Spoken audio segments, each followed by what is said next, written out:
Hello दोस्तों, मेरा नाम है अमन और मेरी यूट्यूब चैनल का नाम है अमन सावला, जिसमें आपका स्वागत है। जैसे कि आपने अगर मेरा पिछला वीडियो देखा होगा, पीछे का प्रीवियस वीडियो, तो उसमें मैं डिस्चार्ज ऑफ कॉन्ट्रैक्ट लेके आया था। उसमें सबसे पहले मैंने समझाया था डिस्चार्ज का मीनिंग समझाया था और बाद में उसको डिस्चार्ज ऑफ कॉन्ट्रैक्ट में कन्वर्ट किया था। वैसे ही उसके बाद मैंने उसके दो टाइप समझाए थे, discharge by performance, discharge by agreement. आज उसको कंटिन्यू करते हुए आज मैं लेके आया हूं उसके एक्स्ट्रा 2 पॉइंट्स, क्योंकि हर वीडियो में मैं 2 पॉइंट्स करके पार्ट 1 पार्ट 2 बना रहा हूं। तो आज के उसमें 2 पॉइंट्स, पहला है discharge by impossibility of performance, कैसा इम्पॉसिबिलिटी ऑफ परफॉर्मेंस, और दूसरा है discharge by operation of law, कैसा डिस्चार्ज बाय ये ऑपरेशन ऑफ लॉ। अभी हम पहले discharge by impossibility of performance में थोड़े बहुत छोटे मोटे टाइप से वो समझते, तो उससे पहले हम discharge by impossibility of performance समझ लेते हैं। अभी हम नॉर्मली देखते हैं जब कॉन्ट्रैक्ट होता है, जैसे कि वॉइड कॉन्ट्रैक्ट समझो, तो जब वॉइड कॉन्ट्रैक्ट में उसमें मैंने बोला था कि उसमें नेचुरली अथवा मैन मेड कोई चीज है जो अचानक से आ जाती है, जैसे कि वायरस हो, अथवा तो दोनों कंट्री के बाद दोनों पार्टी के बीच में जब कॉन्ट्रैक्ट हुआ हो, तो वो दोनों पार्टी के टाइम पे कुछ चीज खरीदने वाले हो, तभी उसमें कुछ डैमेज हो जाते नेचुरली, अथवा गवर्नमेंट के रूल्स रेगुलेशंस चेंज होते, अथवा पॉलिसीज चेंज होती है, कुछ बैन कर देते हैं, तो वो जो कॉन्ट्रैक्ट है वो जब वॉइड बनता है, तो वैसे टाइप के मोस्ट ऑफ कॉन्ट्रैक्ट वो इम्पॉसिबिलिटी ऑफ परफॉर्मेंस में थे। तो वैसे ही आगे बढ़ते हुए आज देखते हैं एक पहला point, distraction of subject matter of contract, कैसा डिस्ट्रैक्शन जो डिस्ट्रॉयड हो जाए वैसा टाइप का। अभी हम उसमें पहले distraction of subject matter of contract समझते हैं। सब्जेक्ट मैटर मतलब जो चीज के लिए, जो थिंग के लिए जो कॉन्ट्रैक्ट हुआ है वो। अभी समझो यहाँ पे 2 पार्टी है, पहली है ए और दूसरी है बी। तो इसमें क्या हुआ, ए ने बी को गोडाउन भाड़े पे दिया, किस पे दिया, रेंट पे। किसने, ए ने बी को लिया। कौन सी डेट से वो लागू होने वाला था, 5 अप्रैल से। कौन सी डेट, 5 अप्रैल। तो 5 अप्रैल के पहले ही है, 1 अप्रैल को वो जो गोडाउन था वो फायर से डिस्ट्रॉय हो गया, जो नेचुरली था। तो वैसे टाइप के जो कॉन्ट्रैक्ट है उसमें दोनों पार्टी की फॉल्ट थी नहीं, वो नेचुरली हो गया, तो वो वैसे टाइप के कॉन्ट्रैक्ट वॉइड हो जाते हैं। और साथ में हम उसको बोलेंगे डिस्ट्रैक्शन, डिस्ट्रॉय हो जाना। तो ये इम्पॉसिबिलिटी ऑफ परफॉर्मेंस में पहला टाइप है। ये आप अगर समझ गए हो तो ठीक, अगर नहीं समझे तो कमेंट कर देना। अभी दूसरे पे जाते हैं। दूसरा है डेथ और पर्सनल इनकैपेसिटी, कैसा डेथ और पर्सनल इनकैपेसिटी। तो सबसे पहले हम देखते हैं डेथ। डेथ मतलब क्या, जब 2 पार्टी के बीच में कॉन्ट्रैक्ट हुआ हो और एक पार्टी की डेथ हो जाती है, कोई सर्क्यूमस्टेंसेस के कारण, कोई प्रॉब्लम के कारण, अथवा उसकी इलनेस के कारण, तो ऐसे टाइप के कॉन्ट्रैक्ट डेथ में इम्पॉसिबिलिटी परफॉर्मेंस हो जाते हैं, इम्पॉसिबिलिटी परफॉर्म हो जाती है। जैसे कि फॉर एग्जाम्पल एक्स और वाई दोनों मतलब शादी करने वाले थे, दोनों के मैरिज होने वाले थे। तो एक्स वाई के साथ करने वाला था मैरिज, पर अभी कुछ प्रॉब्लम के कारण, कुछ इलनेस के कारण वाई की डेथ हो गई। तो ये जो परफॉर्मेंस हुआ वो नेचुरली हुआ, कैसा हुआ, नेचुरली। तो कॉन्ट्रैक्ट वॉइड तो बनता है, साथ में ये जो परफॉर्मेंस है वो वहां पे डिस्चार्ज हो जाता है। जो इम्पॉसिबल है वैसी चीज हो जाती है तो वहां पे वो कॉन्ट्रैक्ट डिस्चार्ज हो जाता है। अभी उसके और में कौन सा था, पर्सनल इनकैपेसिटी, कैसा पर्सनल इनकैपेसिटी। अभी समझो मैं एक कॉलेज मास्टर हूं, मैं कॉलेज का एक प्रिंसिपल हूं, फॉर एग्जाम्पल, कोई रियल में मानना मत, मैं एक कॉलेज का प्रिंसिपल हूं और मैंने एक एनुअल फंक्शन में एक छोटा सा प्रोग्राम ऑर्गेनाइज किया, जिसमें मैंने एक बड़ा सिंगर को कॉन्ट्रैक्ट दिया और उसको बोला आप मेरे कॉलेज में आप आके एनुअल फंक्शन में आपको सॉन्ग गाने का, अच्छा एक सॉन्ग गाने का, क्लासिकल सॉन्ग। तो उसको मैंने बोला था एक सर्टेन डेट पे, वो सर्टेन डेट समझो फॉर एग्जाम्पल थी 10 अप्रैल, बट उसमें कैसा हुआ, 5 अप्रैल को उसके गले में कुछ प्रॉब्लम आ गई और वो हॉस्पिटल में एडमिट हो गया। तो और उसने मेरे को बोल दिया कि बस अभी मैं आगे आपके साथ कॉन्ट्रैक्ट नहीं कर सकता क्योंकि मैं बीमार हूं और मैं हॉस्पिटल में हूं।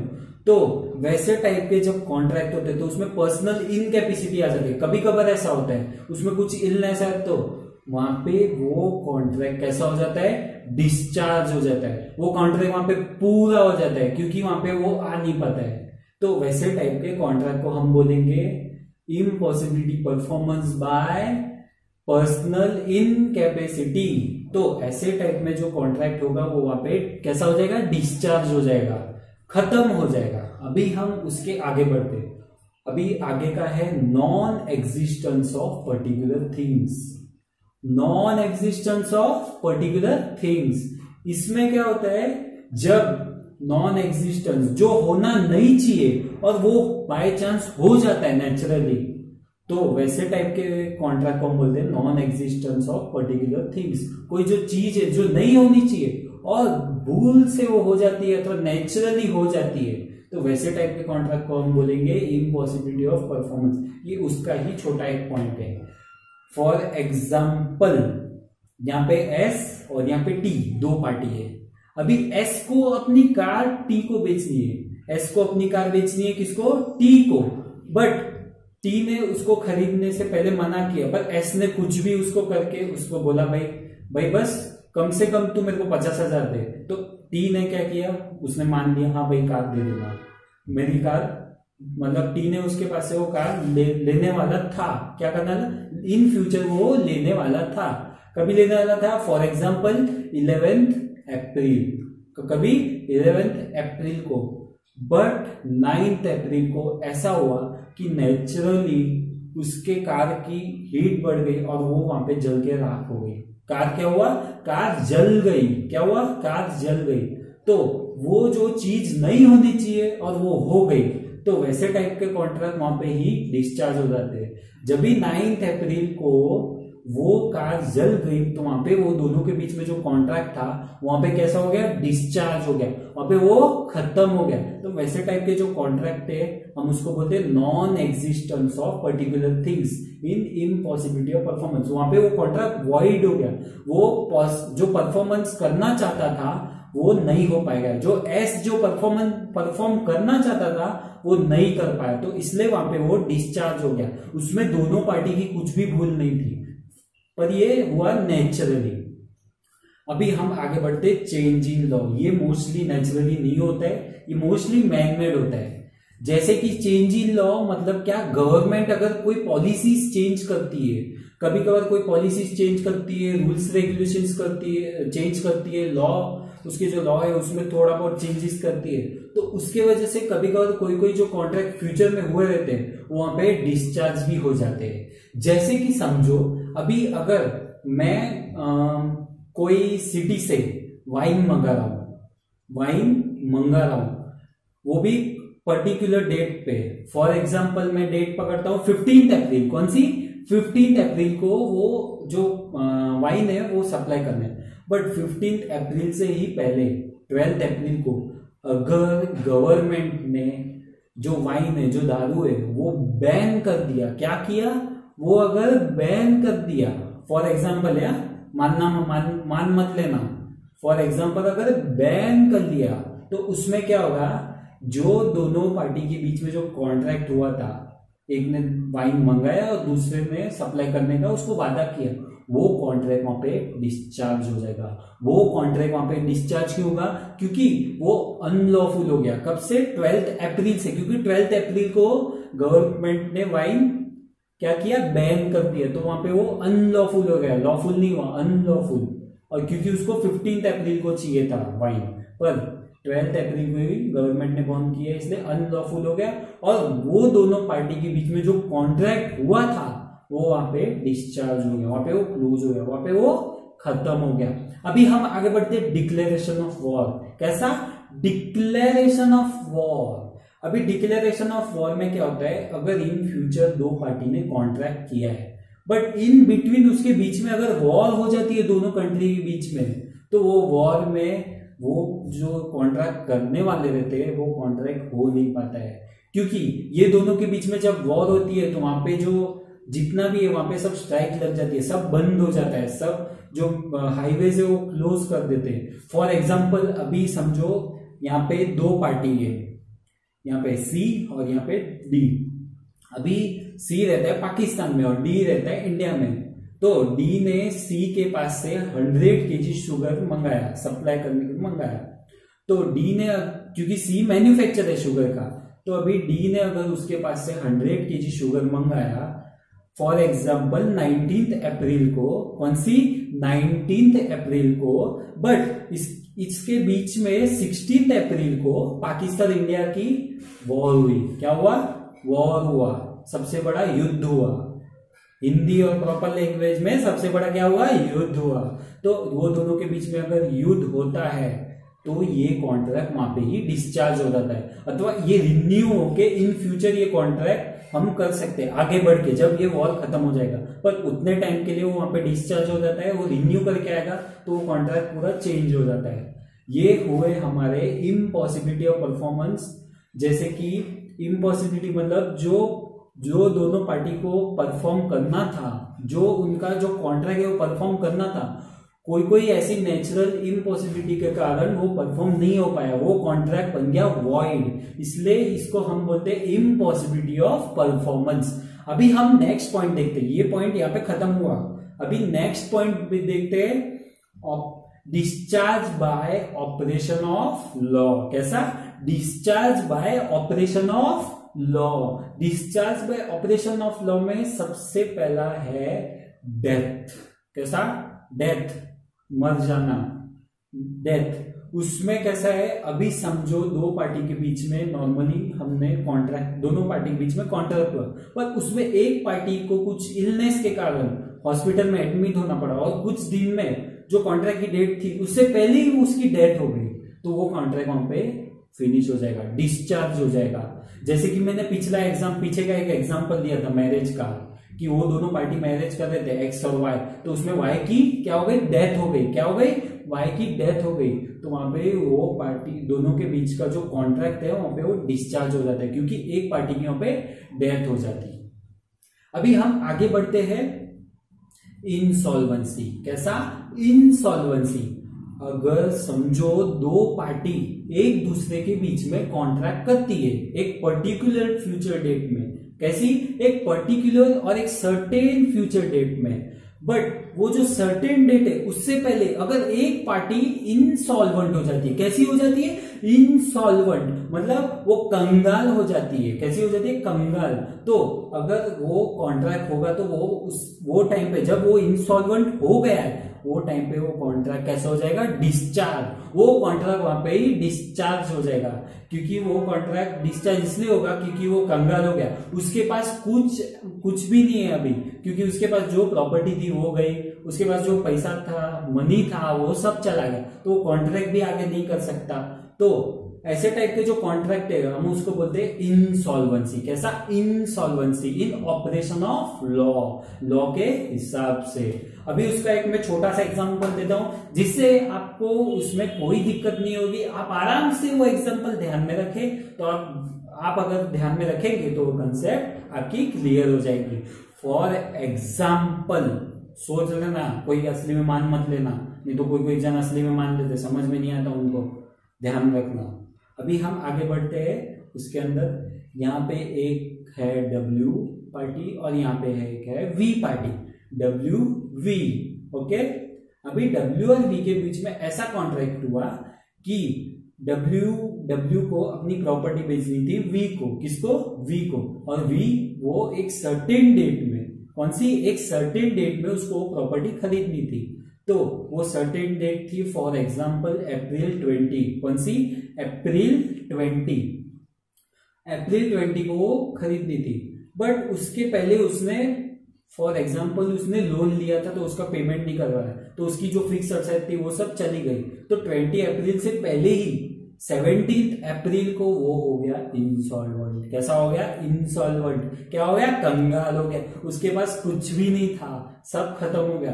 तो अभी जब वो टाइम पे लॉ के हिसाब से वो कॉन्ट्रैक्ट वहां पे डिस्चार्ज होगा, क्योंकि ये प्रॉपर्टी बेच रहा है पर इसकी औकात ही नहीं है कि वो पेमेंट कर पाए, क्योंकि उसके पास पैसा नहीं है, उसके पास कुछ है नहीं जो वो बेच के भी अगर उसको प्रॉपर्टी खरीदना तो खरीद ना पाए। तो ऐसे टाइप के जो कॉन्ट्रैक्ट है हम उनको बोलते हैं इंसॉल्वेंसी। कैसा? इंसॉल्वेंसी। समझे? अभी आगे हम बढ़ते हैं मर्जर्स। कैसा? मर्जर्स। अभी मर्जर्स में क्या होता है, समझो दो पार्टी है, एक पार्टी दूसरी पार्टी को अगर कोई घर भाड़े पे देती है, कैसे? भाड़े पे, रेंट पे देती है। एक पार्टी दूसरे पार्टी को क्या घर रेंट पे देती है, हाउस रेंट पे देती है। तो उसमें क्या होता है, वो अगर रेंट पे चलता जाता है ऐसे कंटिन्यू 1 साल 2 साल, और बाद में 2 साल के बाद दूसरी पार्टी की इनकम अच्छी खासी हो जाती है, अच्छा खासा कमा लेता है, अच्छा खासा मस्त घर बसा लेता है, तो वो क्या करेगा, जो रेंट पे जो उसका हाउस है वो खरीद लेगा, उसकी ओनरशिप वो खुद ले लेगा। तो उसने क्या किया, रेंट से उसकी जर्नी ओनरशिप पे लाई, तो वो दोनों मर्ज हो गए। क्या हो गए? मर्ज हो गए। तो मर्ज हुए मतलब दोनों की ओनरशिप हो गई, तो वहां पे वो डिस्चार्ज खत्म होगा। कैसा होगा? खत्म होगा। अगर एक पार्टी को घर बेचना है पर थोड़े टाइम के लिए उसको अगर दूसरी पार्टी को टाइम चाहिए कि वो घर खरीदना है, तो ये उसको रेंट पे देगा और बाद में उसको ओनरशिप में कन्वर्ट करेगा। तो उसकी जो छोटी सी जर्नी होगी वो जब कंप्लीट हो जाएगी, कैसी होगी? कंप्लीट हो जाएगी। तो वो जर्नी जब कंप्लीट होती है हम तभी वो कॉन्ट्रैक्ट वहां पे डिस्चार्ज हो जाता है। जो मर्जर्स का जो कॉन्ट्रैक्ट था वहां पे वो डिस्चार्ज हो जाता है। अभी हम आगे बढ़ते हैं अल्टरेशन में। कैसे में? अल्टरेशन में। अभी अल्टरेशन में अनऑथोराइज रिटर्न कॉन्ट्रैक्ट। अल्टरेशन में कैसा? Unauthorised return contract. अभी इसमें कैसा होता है, सुनो, अगर लॉफुली दोनों पार्टी के बीच में कॉन्ट्रैक्ट हुआ है तो टर्म्स और कंडीशन दोनों को ध्यान में रखनी है, कैसे टाइप का कॉन्ट्रैक्ट है वो भी ध्यान में रखना है। अगर इसमें एक पार्टी दूसरी पार्टी से कुछ कॉन्ट्रैक्ट में कोई छोटी मोटी टर्म्स कंडीशन छुपाती है, वो भले अमाउंट रिलेटेड हो अथवा कोई प्रोडक्ट की प्राइस रिलेटेड हो, क्वांटिटी रिलेटेड हो, तो वो अगर एक पार्टी दूसरे पार्टी से छुपाती है तो वहां पे वो कॉन्ट्रैक्ट कैसा हो जाता है? डिस्चार्ज हो जाता है। कैसा हो जाता है? डिस्चार्ज हो जाता है। अभी समझो दो पार्टी है, यहाँ पे है ई और यहाँ पे एफ। अभी ई और एफ के बीच में कॉन्ट्रैक्ट हुआ। कैसा कॉन्ट्रैक्ट हुआ? एक ऐसा कॉन्ट्रैक्ट हुआ जिसमें इस ई और एफ, ई ने एफ को मोटरसाइकिल 100 मोटरसाइकिल का सप्लाई किया और वो मोटरसाइकिल की प्राइस थी 40,000। कितनी थी? पर मोटरसाइकिल की प्राइस थी 40,000। किसने? ई इसको सप्लाई करी है, बट 40,000 पहले बोल दिया और कॉन्ट्रैक्ट में लिख दिया। बाद में इसमें ई ने अल्टरेशन किया। कैसा अल्टरेशन किया? ई ने एक छोटा सा अल्टरेशन किया, 20,000 40,000 के अंदर बढ़ा दिए, मतलब 60,000 कर दिए कॉन्ट्रैक्ट में। तो एफ ने उसको बोला कि क्यों आपने तो 40,000 बोला था तो 60 क्यों किए? तो ऐसे टाइम पे कभी कभार जो एफ पार्टी उसके ऊपर एक्शन लेके वहां पे वो कॉन्ट्रैक्ट डिस्चार्ज कर देती है, क्योंकि ये लॉ अनलॉफुल है, ये लॉ के खिलाफ है। क्योंकि दोनों पार्टी को कॉन्ट्रैक्ट क्या है उसकी सब डिटेल पता होनी चाहिए, तभी वो कॉन्ट्रैक्ट होता है। अगर ऐसी कोई छोटी मोटी अनलॉफुल एक्टिविटी एक पार्टी दूसरी पार्टी के साथ करती है, कपट करती है, प्योर भाषा में कपट अगर करती है तो वो एक्टिविटी गलत गिनाई जाती है। अगर अल्टरेशन ऐसा अनऑथोराइज अल्टरेशन हो जाता है तो वो पार्टी गलत गिनाती है और उसके ऊपर जो पहली पार्टी है वो दूसरी पार्टी के ऊपर एक्शन ले सकती है। तो क्या किया एफ ने ई के ऊपर एक्शन लिया और वहां पे उसने क्या किया? कॉन्ट्रैक्ट डिस्चार्ज कर दिया। क्या किया? डिस्चार्ज कर दिया, छोड़ दिया, उसने कॉन्ट्रैक्ट काट दिया। तो अभी ई का भी लॉस हो गया और एफ का भी लॉस हो गया, इसमें लॉस होने ही वाला था। तो ऐसे टाइप के जो कॉन्ट्रैक्ट है हम उसको बोलेंगे ऑपरेशन ऑफ लॉ। कैसा? ऑपरेशन ऑफ लॉ, लॉ के हिसाब से। तो आज के लिए ये 2 पॉइंट्स बहुत इंपॉर्टेंट थे। इसके लिए आप ये मेरा वीडियोस देखते रहे तो आपको ज्यादा अगर मजा आएगी, तो आपको आगे आगे अगर इंटरेस्ट आते जाएगा तो मैं उसके हिसाब से इसको कंटिन्यू करते हुए पॉइंट्स बाय पॉइंट्स इसको कनेक्टिविटी बनाते हुए मैं और आगे वीडियोस निकालते रहूंगा। और प्लीज प्लीज प्लीज अगर एक भी पॉइंट अगर समझ में नहीं आया, क्या अगर एक भी पॉइंट समझ में आया तो प्लीज कमेंट करें। कमेंट नहीं किया तो दूसरे वीडियो में आपको हाजिरी देनी पड़ेगी, समझे आप? Okay, thank you.